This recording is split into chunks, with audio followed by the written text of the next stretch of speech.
Bunga di Batu Cadas. Audiobook, novel silat. Cerita, Esa Mintarja. Jilid 36. Siapa? Arum termangu-mangu sejenak. Di luar sadarnya ia berpaling kepada ayahnya. Baru ketika Kiai Danatirta mengangguk, Arum berkata, pemimpin dari pasukan berkuda itu adalah Raden Juwiring. Seperti yang sudah diduga, maka Buntal pun terkejut bukan buatan. Sejenak ia memandang Arum dengan tajamnya, kemudian wajahnya menjadi tegang. Sura sejenak kemudian ia bertanya, maksudmu Raden Juwiring putra Pangeran Ranakusuma yang pernah berada di padepokan Jati Aking ini? Arum menganggukkan kepalanya.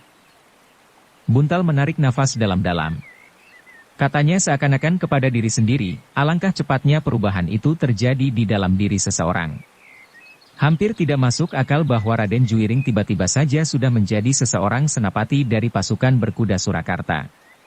Ia tentu merupakan seorang senapati yang baik meskipun ia masih belum dapat menyamai Raden Mas Said. Tetapi jarang seorang senapati semuda Raden Juwiring di dalam pasukan Surakarta. Memang hampir tidak masuk akal, sahut Arum, tetapi itulah kenyataannya. Aku tidak dapat ingkar dari kenyataan itu.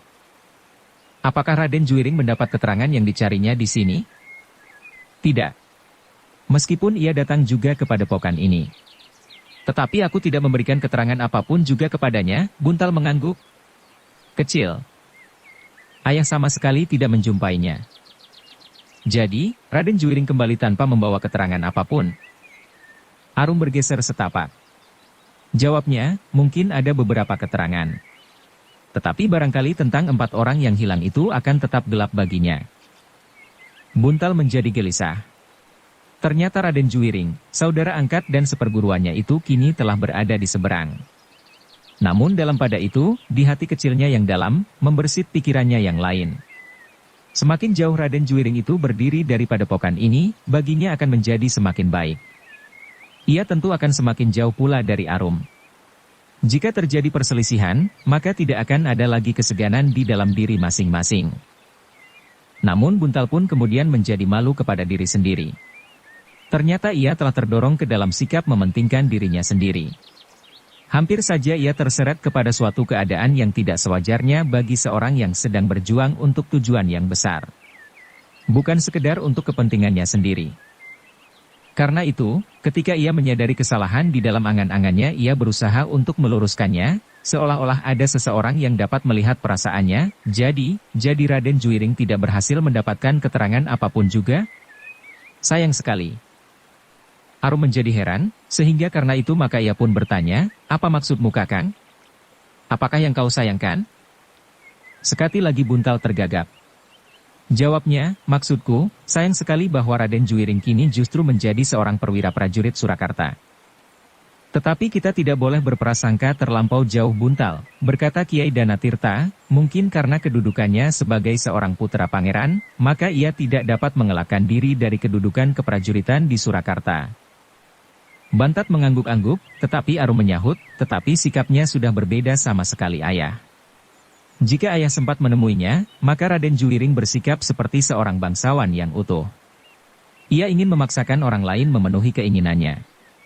Tidak ubahnya seperti Raden Rudira. Hanya keinginan yang harus dipenuhi itu sajalah yang berbeda. Kiai Danatirta tidak menyahut lagi. Hanya kepalanya sajalah yang terangguk-angguk kecil. Tetapi Arum, berkata Buntal kemudian untuk menghindarkan diri dari kegagapan, apakah kau tahu yang sebenarnya, yang tidak kau katakan kepada Raden Juwiring, tentang 4 orang yang sedang dicari oleh para prajurit dari Surakarta itu? Arum mengangguk kecil. Katanya, aku mengetahui Kakang. Dan Paman Sura pun mengetahuinya. Buntal menarik nafas dalam-dalam. Katanya, kami dari Sukawati sudah menduga, bahwa petugas-tugas sandi itu tentu hilang ditelan oleh kekuatan Raden Mas Said. Arum mengerutkan keningnya. Namun kemudian ia pun menganggukkan kepalanya, ya. Demikianlah agaknya. Dan apakah yang telah terjadi seutuhnya? Arum pun kemudian menceritakan apa yang pernah dialaminya. Diceritakannya pula bagaimana ke-4 orang itu hilang, dan di antaranya telah terbunuh. Buntal menarik nafas dalam-dalam. Katanya, itu pun sudah aku duga. Hanya ada 2 tebakan. Jika tidak laskar Raden Mas Said yang kebetulan ternyata dipimpin oleh Sura di daerah ini, tentu kekuatan yang tersembunyi di Jati Aking. Raden Juiring pun berpendapat demikian, gumam Arum hampir kepada diri sendiri, karena itulah maka ia hampir memaksa aku untuk mengatakan tentang keempat orang itu justru karena aku mempunyai 2 untai kalung merjan, meskipun yang seuntai sudah aku berikan kepada orang lain. Buntal mengangguk-angguk. Katanya, memang tidak akan ada dugaan lain. Barangkali Raden Juiring masih mempunyai satu sasaran lagi, yaitu Laskar Sukawati. Arum tidak menyahut. Tetapi kepalanya terangguk kecil. Jika demikian, semuanya menjadi jelas bagiku. Aku akan menghadap Kiai Sarpasrana dan menyampaikan hasil kunjunganku kepada Pokan ini. Kau akan segera kembali, bertanya Kiai Danatirta. Ya ayah. Aku mendapat pesan agar aku segera kembali. Malam ini. Tetapi masih ada waktu sedikit. Tinggallah untuk sejenak barangkali sudah disiapkan makan buatmu. Buntal tidak dapat menolak. Karena itu maka katanya, terima kasih Kiai. Aku akan menunggu. Mungkin ada baiknya juga aku makan dahulu agar aku tidak kelaparan di perjalanan. Kiai Danatirta pun kemudian memberi isyarat kepada Arum, agar gadis itu pergi ke belakang menyiapkan hidangan bagi Buntal. Sepeninggal Arum, Kiai Danatirta masih berbicara untuk beberapa saat sehingga kemudian ia berkata, jika kau akan mencuci kakimu lebih dahulu, pergilah ke Pakiwan sebelum makan. Buntal pun kemudian turun ke halaman dan pergi ke belakang. Ada sesuatu yang menyentuh hatinya ketika ia melangkahkan kaki di halaman samping Padepokan Jati Aking. Halaman yang dahulu selalu diambahnya hampir siang dan malam. Tanaman yang masih tetap terpelihara. Meskipun hanya di bawah sinar obor di regol butulan, namun Buntal dapat melihat bahwa tanaman itu masih tetap terpelihara rapi. Ketika Buntal sampai di halaman belakang, dilihatnya Arum membawa kelenting untuk mengambil air ke perigi. Karena itu maka dengan tergesa-gesa ia menyusulnya dan berkata, Arum, buat apa kau mengambil air di saat begini? Dan apakah tidak ada orang lain yang dapat kau suruh? Arum terhenti sejenak. Lalu jawabnya sambil tersenyum, bukan kebiasaanku menyuruh orang lain Kakang. Bukankah sejak kau masih ada di sini, aku sering mengambil air untuk mengisi gentong di dapur? Tetapi setelah gelap begini, menurut orang tua-tua, gentong di dapur harus selalu penuh. Gentong itu ternyata tinggal separuh isi, karena para pembantu harus mencuci beras dan mengisi gendi. Dan kaulah yang harus mengisi gentong itu. Arum tersenyum. Katanya, biarlah aku mengisinya. Semuanya sedang sibuk menyiapkan makan buatmu. Oh, Buntal pun tertawa, terima kasih. Jika demikian biarlah aku membantumu, menimba air dari perigi, dan kaulah yang membawanya ke dapur. Demikianlah maka Buntal menimba air, mengisi kelenting kemudian Arumlah yang membawa kelenting itu ke dapur dan menuangkannya ke dalam gentong. Tetapi ketika gentong itu sudah penuh, Arum masih juga pergi ke perigi. Dibiarkannya saja Buntal menuangkan air dari timba yang terbuat dari upih ke dalam kelentingnya. Namun kemudian dibiarkannya saja kelenting itu terletak di pinggir sumur. Sudah penuh, berkata Arum. Oh, kau tidak mengatakannya sebelumnya. Biar sajalah berada di kelenting. Jika demikian aku akan mengisi jambangan di Pakiwan. Aku akan mandi. Arum tidak menyahut. Dibiarkannya Buntal menimba air dan mengisi jembangan. Tetapi ia tidak beranjak pergi. Setelah jembangan di Pakiwan itu penuh, maka Buntal pun berkata sekali lagi, aku akan mandi sebelum menikmati hidanganmu, makan malam. Sudah lama aku tidak makan malam di Padepokan Jati Aking. Apakah kau sering makan siang di sini sejak kau pergi? Buntal tertawa, juga tidak. Jadi, bukan sekedar makan malam. Ya, Buntal berdesis, aku akan mandi. Tetapi Arum tidak beranjak pergi. Bahkan kemudian ia pun duduk di atas sebuah batu di bibir sumur. Hei, jangan duduk di situ, Buntal memperingatkan. Kau takut aku terperosok ke dalam? Ya. Aku cukup hati-hati. Buntal menarik nafas, ia tidak tahu pasti, apakah maksud Arum. Dengan demikian maka untuk beberapa saat keduanya saling berdiam diri. Buntal masih saja berdiri bersandar batang senggot timba, sedang Arum masih tetap duduk di atas batu. Namun tiba-tiba saja Arum berkata, Kakang Buntal. Kenapa aku tidak boleh ikut bersamamu? Buntal mengerutkan keningnya, lalu, tentu bukan aku saja yang berkeberatan Arum. Ayah tentu juga keberatan, dan belum ada tempat di Sukawati. Yang diperlukan adalah perempuan yang cekatan di dapur. Belum diperlukan seorang gadis yang cakap bermain senjata saat ini. Aku akan bekerja di dapur. Tetapi aku ingin ikut bersamamu ke Sukawati. Buntal menarik nafas dalam-dalam. Katanya kemudian, tentu tidak dalam waktu yang pendek Arum. Meskipun kau mau juga bekerja di dapur, tetapi rasa-rasanya kau memiliki sesuatu yang lebih baik daripada sekedar bekerja di dapur. Karena itu, sebaiknya kau tetap di sini. Kenapa aku tidak boleh bekerja di dapur? Jika pada saatnya diperlukan tenagaku, maka aku dapat meninggalkan dapur dan berbuat lebih banyak lagi. Tetapi sebelum itu, aku bersedia bekerja di dapur saja. Buntal menggelengkan kepalanya, Arum. Kau dapat membantu kami di Sukawati dengan tetap tinggal di sini. Jika saat ini kau tidak ada di Jati Aking, maka aku tentu tidak akan semudah ini mendapat keterangan tentang pasukan Surakarta, apalagi yang ternyata dipimpin oleh Raden Juiring. Dan terutama keterangan tentang 4 orang yang hilang itu. Arum menarik nafas dalam-dalam. Ia dapat mengerti keterangan Buntal. Kehadirannya di Jatisari memang penting bagi Buntal. Namun rasa-rasanya ada sesuatu yang mendesaknya untuk dapat ikut serta bersama Buntal ke Sukawati. Samar-samar tampak di angan-angan Arum bahwa menyenangkan sekali jika ia sempal pergi bersama Buntal ke Sukawati. Bukan karena perjuangan yang wajib kau lakukan di Sukawati, Arum, rasa-rasanya terdengar suara di relung hatinya, tetapi sekedar terdengar oleh keinginanmu untuk pergi bersama dengan Buntal. Arum menundukkan kepalanya dalam-dalam. Meskipun tidak ada orang lain mendengar suara di hatinya itu, namun wajahnya tiba-tiba saja menjadi merah padam, ia merasa malu kepada dirinya sendiri, bahwa ia telah didesak oleh kepentingan pribadinya. Karena itu, maka Arum pun kemudian tidak memaksa lagi untuk dapat pergi ke Sukawati. Kepalanya yang tunduk masih saja tunduk untuk beberapa saat lamanya. Arum terkejut ketika ia mendengar suara Buntal, Arum. Malam rasa-rasanya menjadi semakin gelap. Aku harus kembali ke Sukawati. Karena itu, apakah pekerjaanmu sudah selesai dan aku dapat mencuci kaki dan tanganku? Oh, Arum tersipu-sipu. Perlahan-lahan ia berdiri. Tetapi ia tidak segera meninggalkan Buntal. Apakah kau akan pergi ke dapur?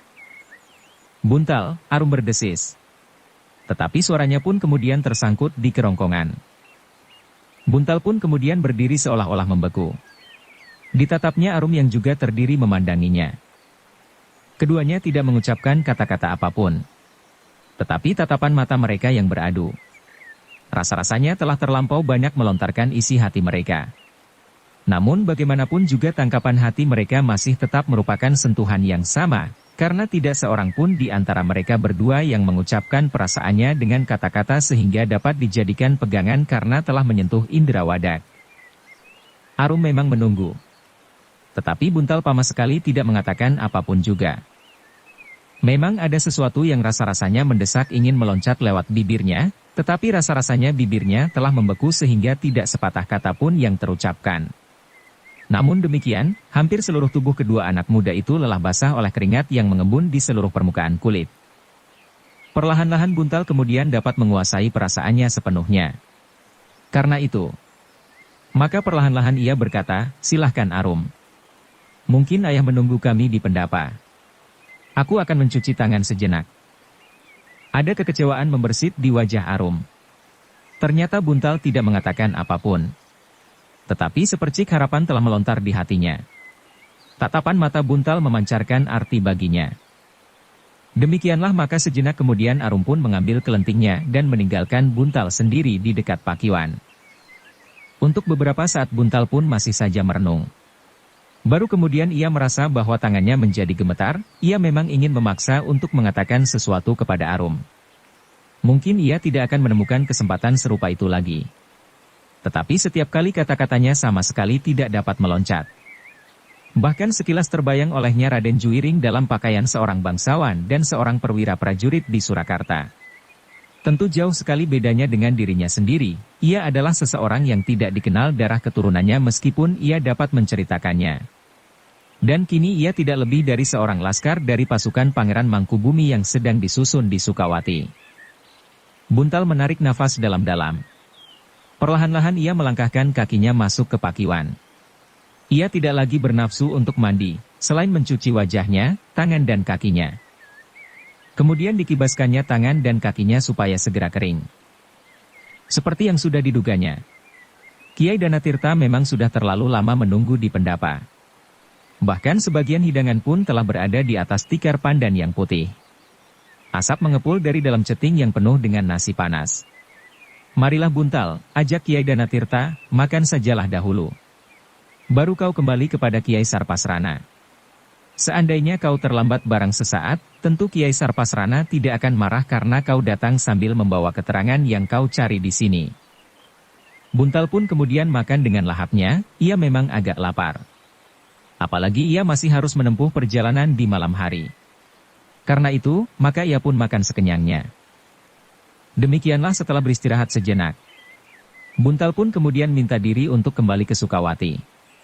Tugasnya harus ditunaikannya sebaik-baiknya. Apalagi ia adalah orang baru di Sukawati meskipun ia termasuk seorang anak muda yang memiliki bekal yang cukup untuk menjadi pengikut Pangeran Mangkubumi. Hati-hatilah Buntal, pesan Kiai Danatirta, kau dapat bertemu dengan kumpeni, dengan prajurit Surakarta, atau dengan laskar Raden Mas Said. Meskipun pada dasarnya tidak ada pertentangan antara Raden Mas Said dan Pangeran Mangkubumi, namun kadang-kadang ada juga perasaan bersaing di antara mereka yang justru berada di bawah. Mereka merasa bahwa medan yang mereka hadapi akan bersilang. Itulah sebabnya maka laskar Raden Mas Said dan laskar Sukawati kadang-kadang sering berebut pengaruh. Itu perlu kau perhitungkan. Kecuali jika pada suatu saat pada keduanya benar-benar tidak terdapat perbedaan apapun lagi, maka kau tidak usah mempertimbangkan apapun juga tentang pasukan Raden Mas Said itu. Buntal mengangguk-anggukkan kepalanya. Katanya, aku mengerti ayah. Nah, pergilah. Sampaikan salamku kepada Kiai Sarpasrana.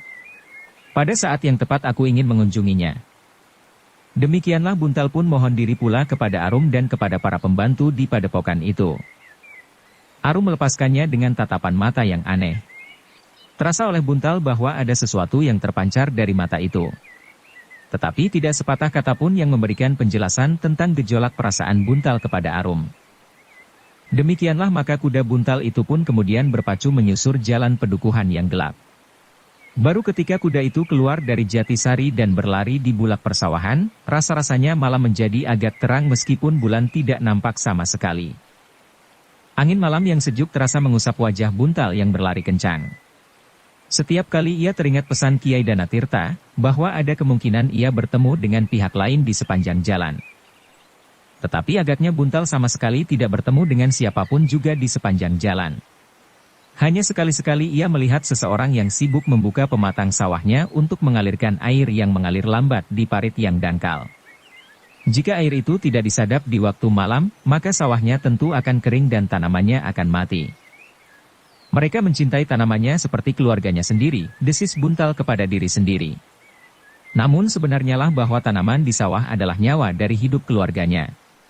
Apalagi bagi petani-petani yang miskin. Namun tiba-tiba saja Buntal terkejut ketika tampak olehnya warna merah di langit. Bukan merahnya fajar, karena malam masih terlampau panjang. Kebakaran, desis Buntal di dalam hatinya. Seperti yang diduganya, maka di kejauhan terdengar suara kentongan bergema. 3 kali ganda berturut-turut. Semakin lama menjalar semakin luas. Buntal memperlambat kudanya. Bahkan kemudian ia terhenti sama sekali. Tetapi Buntal tidak berniat untuk berbelok. Tentu tetangga-tetangganya sudah banyak yang membantu. Jika kebakaran itu menjalar semakin besar, aku pun tidak akan banyak dapat membantu, karena aku hanya seorang diri, berkata Buntal di dalam hatinya. Namun kemudian suara, kentongan 3 ganda itu semakin lama menjadi semakin sumbang. Ada irama lain yang didengar oleh Buntal pada suara kentongan itu. Barulah kemudian ia menjadi jelas. Titir. Buntal menjadi berdebar-debar. Tentu bukan sekedar rumah yang terbakar. Titir adalah pertanda kejahatan bahkan mungkin pembunuhan. Sejenak Buntal termangu-mangu. Ia harus sampai di Sukawati sebelum fajar. Tetapi suara titir itu sangat menarik hatinya. Aku ingin melihatnya. Mungkin tidak memerlukan waktu terlampau panjang. Hampir di luar sadarnya Buntal pun kemudian menarik kekang kudanya berbelok lewat jalan sempit menuju ke tempat kebakaran itu. Semakin dekat Buntal dengan rumah yang terbakar itu, hatinya menjadi semakin berdebar-debar. Suara titir itu bahkan hampir lenyap sama sekali justru di sekitar tempat kebakaran. Malahan di padukuhan-padukuhan lain suara titir itu masih tetap bergema. Ada sesuatu yang tidak pada tempatnya, desis Buntal. Anak muda itu pun kemudian membawa kudanya masuk ke pategalan dan mengikatnya di balik pepohonan yang rimbun. Ia sendiri kemudian merayap memasuki padukuhan yang sedang dilanda oleh hiruk-pikuk. Buntal berlindung di balik rimbunnya segerumbul belukar ketika ia melihat beberapa orang berlari-larian. Ternyata perempuan dan anak-anak, bahkan beberapa orang laki-laki. Apa yang telah terjadi, desis Buntal di dalam hatinya, jika sekedar kebakaran, mereka tentu akan membantu memadamkan api yang tidak terlampau besar itu. Bukan justru berlari keluar padukuhan.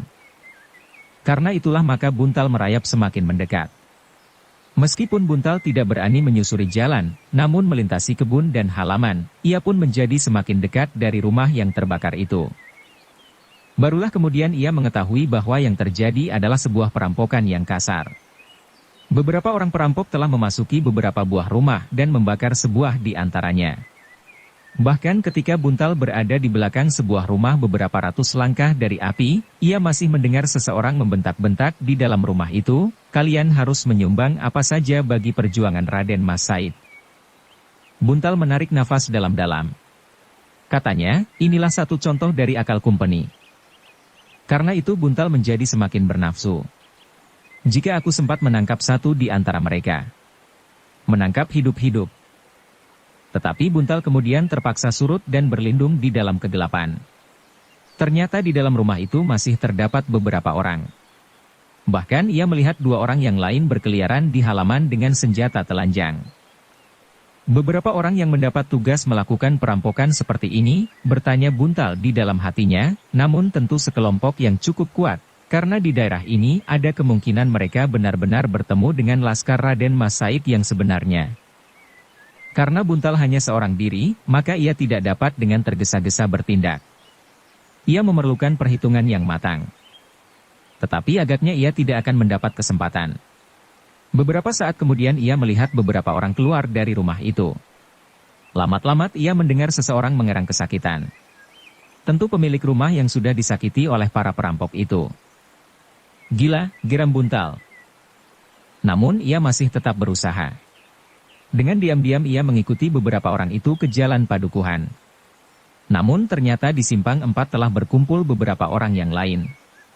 Sedang kuda-kuda mereka tambatkan pada batang-batang kayu di sekitar simpang 4 itu. "Apakah kita sudah selesai?" berkata salah seorang dari mereka. "Aku kira sudah cukup." Banyak orang yang berlari-lari mencari selamat dan meninggalkan rumah mereka begitu saja.